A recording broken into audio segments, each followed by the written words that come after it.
Hello dear students, welcome to my class. As you can see here, today I will continue the remaining part of history, chapter number 6, and the name of the chapter is New Questions and New Ideas. Guys, this is part 2. Respectively, part 1 we have studied the story of Buddha and Buddhism, how Lord Buddha started his journey from a small Ghana. So, in this part, we will come to know about Upanishad and story of Kissa Gautami. So, let's continue our segment here. Upanishad. Guys, what is Upanishad? We will discuss in this part. Around the time that the Buddha was preaching and perhaps a little earlier, other thinkers also tried to find answer to difficult questions. अब part 1 में मैंने आपको बताया था बच्चों की किस तरीके से बौद्ध भगवान का जन्म हुआ और उन्होंने बौद्ध धर्म को आगे पहुंचाया, किस तरीके से उन्होंने शिक्षाएं दी। अब यहाँ पर हम कोशिश करेंगे जानने की कि उपनिषद क्या है। So guys, I hope you have heard the word Upanishad. Upanishad आपने ये शब्द जरूर सुना होगा और नहीं सुना है तो इसे अभी ध्यान से समझने की कोशिश करेंगे। Around the time that the Buddha was preaching and perhaps a little earlier, जिस समय बुद्ध भगवान उपदेश दे रहे थे उसी समय या उससे थोड़ा पहले other thinkers also try to find answer to difficult question. उसी समय जो दूसरे अन्य धर्मों के विचारक थे, चिंतक थे, थिंकर्स थे, आइडियोलॉजिस्ट थे, वे भी कठिन प्रश्नों का उत्तर ढूंढने की कोशिश कर रहे थे। Some of them wanted to know about life after death, और इनमें से कुछ तो इतने बुद्धिजीवी थे वे मृत्यु के बाद के जीवन के बारे में जानना चाहते थे। Others wanted to know why sacrifices should be performed, और कुछ तो ये जानना चाहते थे कि यज्ञों की उपयोगिता क्या है, यज्ञ में बलि आदि जो अनुष्ठान किए जाते हैं उनका महत्व क्या है, क्यों बलि दी जाती है। Many of these thinkers felt that there was something permanent in this universe that would last even after death, और इनमें से कुछ जो विचारक थे, थिंकर्स थे, उनका क्या मानना था कि इस विश्व में, इस वर्ल्ड में there is something that is permanent after the death। इस दुनिया में ऐसा कुछ तो स्थायी है, कुछ तो परमानेंट है जो हमारी डेथ के बाद भी बचा रहता है। They describe this as the Atma or the invisible soul and the Brahman or the universal soul, और इसका वर्णन आत्मा और ब्रह्म अथवा जो यूनिवर्सल सोल, जिसे हम कह सकते हैं सार्वभौमिक आत्मा है, उसके रूप में वर्णन किया है। बच्चों, आपको ये पता है कि afterward death our soul will remain continue, हमारी मृत्यु के बाद भी हमारी जो आत्मा है वो लगातार बनी रहती है। They believed that unlimited both the आत्मा and the Brahma were one, और उनका मानना है कि अंततः आत्मा और जो ब्रह्म हमारे शरीर में है वो एक ही है। केवल शरीर मरता है लेकिन आत्मा या जो ब्रह्म है वो अमर है। They will never die, they are immortal. Many of their ideas were recorded in the Upanishad, और ऐसे कई विचार हैं जिनको कलेक्ट करके, रिकॉर्ड करके कहाँ रखा गया? उपनिषद में। These were part of the later Vedic text, और उपनिषद उत्तर वैदिक ग्रंथों के क्या थे?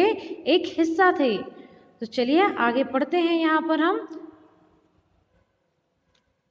स्कूल्स ऑफ इंडियन फिलॉसफी, अब भारतीय दर्शन के जो 6 सिस्टम्स हैं, पद्धतियां हैं, उनके बारे में हम जानेंगे। अवर countries India's intellectual exploration of truth has come to be represented by 6 systems of philosophy।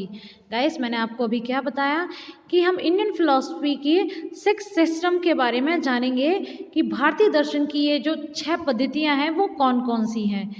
These are known as वैशेषिक, न्याय, समख्या, योगा, पूर्व मीमांसा एंड वेदांता और उत्तर मीमांसा. These 6 systems of philosophy are said to have been founded by Sheikh Kanad, Gautam, Kapil, Patanjali, Jaimini and Vyasa respectively. तो guys, सदियों से भारत के द्वारा सत्य की बौद्धिक खोज का प्रतिनिधित्व करने वाले ये जो दर्शन है उन्हें 6 भागों में बांटा गया. तो वे कौन कौन से हैं?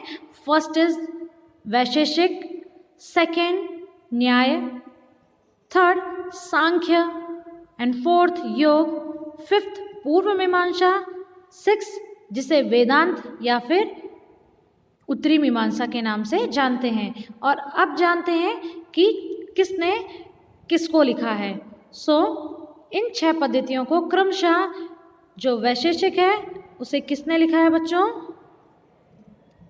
वैशेषिक लिखा गया है कणाद के द्वारा. नेक्स्ट न्याय, न्याय गौतम बुद्ध के द्वारा. सांख्य दर्शन को कपिल के द्वारा. एंड योग आपको भी पता है पतंजलि के द्वारा. एंड पूर्व मीमांसा जैमिनी एंड व्यास के द्वारा उत्तर मीमांसा लिखी गई है. ठीक है, तो ये हमारी भारतीय दर्शन फिलॉसफी, इंडियन फिलॉसफी को जानने के लिए 6 स्ट्रीम्स हैं जिसके बिना हम इंडियन फिलॉसफी को नहीं जान सकते हैं. These philosophies still guide scholars discourse in the country. और ये जो आपने इंडियन फिलॉसफी के 6 स्पेल्स को पढ़ा है बच्चों, ये आज भी देश में बौद्धिक चर्चा को दिशा देते हैं. German born British Indologist Francis Max Muller has observed that the 6 systems of philosophy were developed over many generations with contribution made by individual thinkers. और जर्मन मूल के जो ब्रिटिश भारतीयविद, क्या नाम था उनका, फ्रेडरिक मैक्स मूलर के अनुसार दर्शन की इन 6 शाखाओं का विकास कई पीढ़ियों के दौरान व्यक्तिगत, it means individual personal thinkers के योगदान से हुआ है.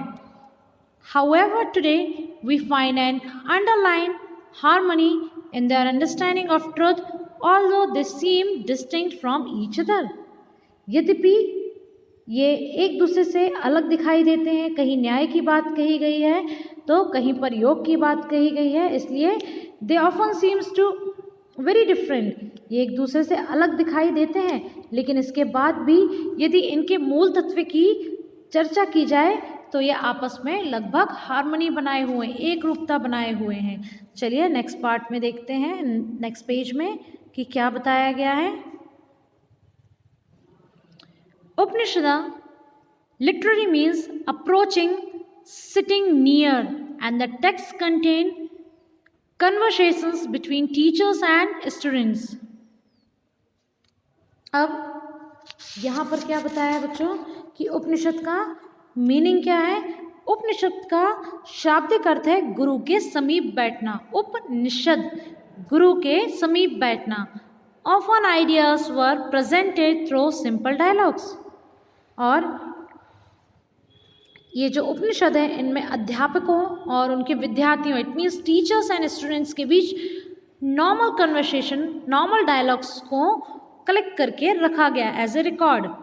Most Upanishadic thinkers were man, especially Brahmans and rajas.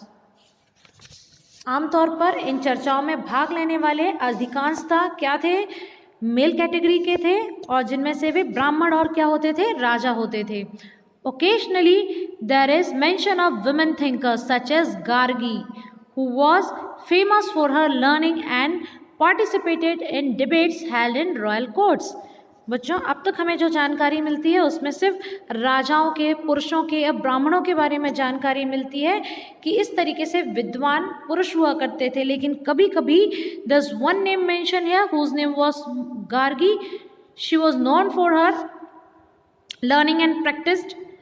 यहाँ पे गार्गी नाम की एक प्रसिद्ध विद्वान जिसे हम विदुषी कह सकते हैं, राज दरबार में होने वाले वाद विवादों में भाग लिया करती थी और अपनी लर्निंग्स, अपनी टीचिंग्स और अपनी बुद्धिमत्ता के लिए जानी जाती थी।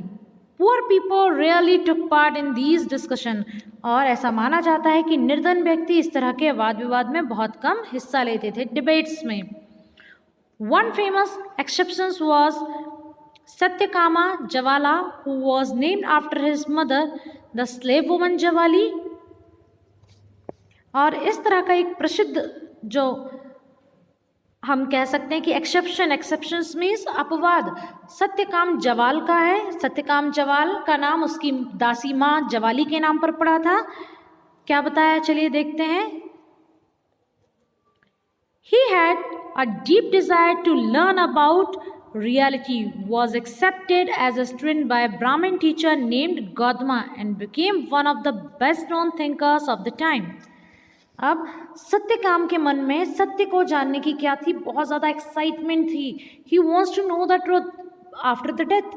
वो जीवन को और मृत्यु के बाद के सत्य को जानने के लिए बहुत उत्सुक था।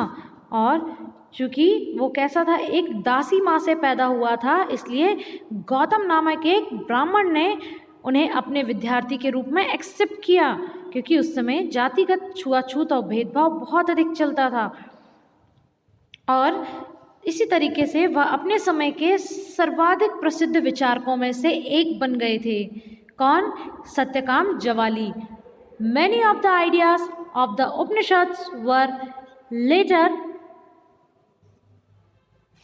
developed by famous thinkers Shankaracharya, about whom you will read in class 7th।